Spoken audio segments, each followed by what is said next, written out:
everyone, welcome back to my channel. If you're new here, thanks for stopping by. Please consider subscribing before you leave today.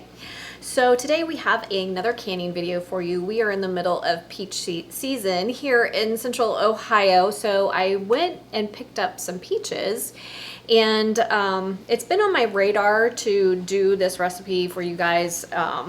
It's just another fun way to can up peaches. I do have other videos on my channel about canning up peaches, but I thought that this recipe was unique. It's honey spice peaches from the Ball Canning website. You know me, I always have to change things up a little bit, so I'm calling mine vanilla honey spice peaches because in addition to the spices that Ball is recommending, I'm also adding a vanilla bean to each jar. So they're going to be super yummy. I think the flavor profile will be fantastic for gift giving this upcoming holiday season. So if it's been on your radar to start getting things ready for gift giving, I think this would be a good one. So I went to Legend Hills Orchard this morning in Utica, Ohio. So if you are in central Ohio, make sure you stop by there. They grow peaches and they grow apples. They also have some other things. They have a little gift shop and some other things that they carry. So they are a great resource for some fresh peaches and some fresh apples. I picked these up today for canning. These are Loring peaches. Look at the size of them. They are just ginormous. They have a delicious peach flavor to them. But in light of full disclosure, this is the second time I've used them, and I'm not a huge fan of canning up Loring peaches. Unfortunately, they are on the list of peaches that are supposed to be great for canning. I don't know. I have a little bit of a difficult time with them. They are a cling-free peach, but sometimes I have a bit of a problem getting the pit out. They don't peel fantastically, I don't think. My favorite is actually Red Haven, which is an early season peach. So they didn't have any of those. But if you want to can up some peaches, the Loring is great as far as flavor is concerned. Just make sure when you are working on a canning project, when you are canning up peaches, make sure it is a peach that is on the list for canning, or you will just end up with mush. So same with apples. Whatever type of fruit you are canning, please make sure that it is one that is proper for the canning process. So today I did use Loring. Like I said, Red Haven is really my favorite, but this is what I could get my hands on today. So to make our vanilla honey spiced peaches, you are going to need approximately 8 pounds of peaches per Ball's recipe. However, I actually weighed my peaches and I had about 8 pounds, and I honestly had more like 8 pint jars instead of 3. This recipe is supposed to yield either 3-quart jars or 6 pint jars. For today, what I canned up, I had more like 8 pint jars or 4-quart jars. So just keep that in mind. That could have to do with the variety of peach, I suppose. But they're recommending 8 pounds of peaches, and that's about 24 small according to Ball. For our syrup, we are going to be using 1 cup of sugar, 4 cups of water, and 2 cups of honey. Now, for those of you who don't like canning with sugar, I will say this. My experience has been the texture, color, and flavor of fruit that is canned in syrup is superior to the same fruit being canned in water. The sugar does have, although it's not required to be safe for canning, sugar does have a preservative component to it, so it does help to retain the color, taste, and texture of your fruit. Today we're going to be using a combination of sugar and honey. The honey lends a little bit of a different flavor profile than just straight up granulated sugar. Also note that because honey is amber in color, it is not going to be a clear sugar syrup like you would have if you use just straight granulated sugar, but it is very delicious, and I highly recommend. So the other thing that we're going to be adding is they're recommending that we add whole allspice, whole cloves, and cinnamon stick. In light of full disclosure, when I stopped at the grocery store to pick up whole allspice, they were out of it for whatever reason. So I am not adding allspice to my jars, but you certainly could. With that being said, you could use a combination of spices what they've recommended, the allspice, the cinnamon stick, the cloves. You could leave out one of the spices if you didn't like it. You could leave all the spices out and just have honeyed vanilla bean honey peaches if you don't want the spice flavor profile in the background. But I think it's delicious to use all of them. But like I said, for today's purposes, I'm leaving out the allspice because I just didn't have any, and my grocery store didn't have any. It is not part of the recipe, but I am going to be adding in a half of a vanilla bean to my pint jars to add a little extra flavor. Now you could steep some vanilla bean with your sugar syrup when you make it if you don't want to put an actual vanilla bean in your jars, but it is safe for us to put a vanilla bean in there for flavoring, and obviously the dried spices are safe as well. So mix and match, leave them out, whatever you want to do here. This recipe is safe for canning in quart jars or pint jars, obviously. Also, you can either raw pack or hot pack. It is safe to raw pack peaches, but I'm going to be demonstrating hot packing because according to the National Center of Home Food Preservation, hot packing peaches yields a better result. The note that they make at the National Center of Home Food Preservation is raw packed peaches make a poor quality product. It is safe to do, and I will leave the guideline for raw or hot packing in the description box below, so to be sure to check that out. Just know that your processing times are different depending on the type of packing you are doing. Again, I'm going to be hot packing, so the processing time I'm sharing has to do with that process. Raw packing would be different, so just make sure you are aware of that, as well as the time difference between pint jars and quart jars. I'm going to be canning in pint jars, so I try to talk about that throughout the canning process so there's no confusion, but just be aware of what you're doing. Are you using quarts? Are you using pints? So that you make adjustments accordingly. I am going to be steam canning mine. I steam can, or I can, at below 1,000 feet. For those of you who are in higher altitudes, just know if you are steam canning, there are time adjustments that you need to make for higher altitudes. When we are steam canning, we cannot go beyond 45 minutes. So if your altitude requires that you process for longer than 45 minutes, you cannot steam can this. So just keep that in mind. Always for steam canning, if you're at a higher altitude, you cannot steam can for longer than 45 minutes, so you would need to water bath can instead. Now, when you're canning peaches, we do need to blanch them to remove the skins.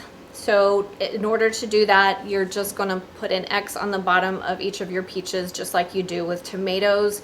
You're going to submerge them in boiling water for roughly 60 seconds, and then you're going to pull off the peeling. You are going to either have quarter or slice your peaches, and then you want to keep them in a non-browning solution, whatever you decide to use. For today's purposes, I use 2 quarts of cold water and a half a cup of lemon juice, but there are other methods of preventing your fruit from browning. There are special products that you can purchase that's specifically for that, but I always have bottled lemon juice on hand, so that is what I used for today's purposes. Just a little tip with the blanching process. I have found that the best result for peeling them is once you blanch them, once you boil them, and then you put them in your ice water. Don't let them sit in your ice water too long. Just let them sit long enough so that they cool enough that you can safely handle them without burning your hands. The more they cool, I find that it's hard to get the skins off. So I would recommend just doing 2 or 3 peaches at a time.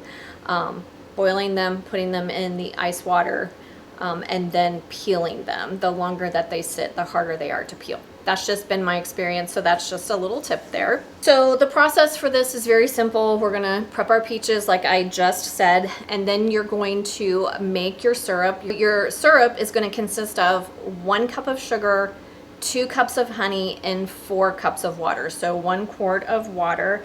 We're going to just bring that up to a simmer, and we're gonna keep that hot while we get our peaches all set. I'm gonna bring you in close and we're gonna get started. So I have, my syrup is simmering. So now what we're gonna do is we are going to heat our peaches. So I'm going to go ahead and add all of my peaches to my syrup, and then we're gonna let them simmer gently for 2 to 3 minutes.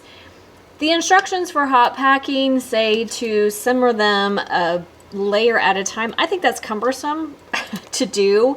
So I'm going to add them all and then just let them simmer until they're heated through. It takes about 3 minutes. We just want to make sure everything is heated through. All right, so I have all my peaches in my syrup, and I'm going to just bring the ones from the bottom to the top every now and then. But it's going to take about, we want to bring it back up to a simmer to make sure everything is nice and heated through. While that's happening, I'm going to get my canner and my jars ready. Okay, so I've heated my peaches through, so now we are all set for canning. We're gonna start with 2 hot jars. We are hot packing, so we definitely wanna make sure our jars are hot. Modern canning guidelines state that we do not need to pre-sterilize jars or lids if we're processing for more than 10 minutes, and we are. So we're gonna spice up our peaches first by adding about 1/8 teaspoon of cloves to the bottom of our pint jars. If you're doing quart jars, you're going to double that. So, I don't know, it's kind of hard to do. So 3 or 4 cloves in the bottom of your jar to get about 1/8 teaspoon. Then I'm going to add a cinnamon, half of a cinnamon stick and a half of a vanilla bean. If you're using allspice, you'll also use about 1/8 teaspoon of allspice. So now we're ready to pack our peaches in as tightly as possible. My Loring peaches were pretty big, so I quartered them. There we go. Shake them down a little bit. That seems to be the best way to get them in there, right? If they're halved, you want the halves facing down. Mine are quartered. You could also slice them. All right, you want to pack them in as tightly as possible. And we want to end up with about 1/2 inch of headspace. So once you get your peaches in there, then we're going to add our syrup to about 1/2 inch of headspace. You want to try to make sure your fruit is covered with the syrup to keep them from browning as they sit in the jar. All right, once you reach about 1/2 inch of headspace, you're going to take a debubbling tool, plastic butter knife, or chopstick to release your air bubbles. When you do that, your headspace may change. You may need a little bit more syrup in your jar. But like I said, make sure they're in there pretty tight, and you want to make sure they're covered in their syrup. All right, then we're going to take a paper towel dipped in white vinegar to clean our rims.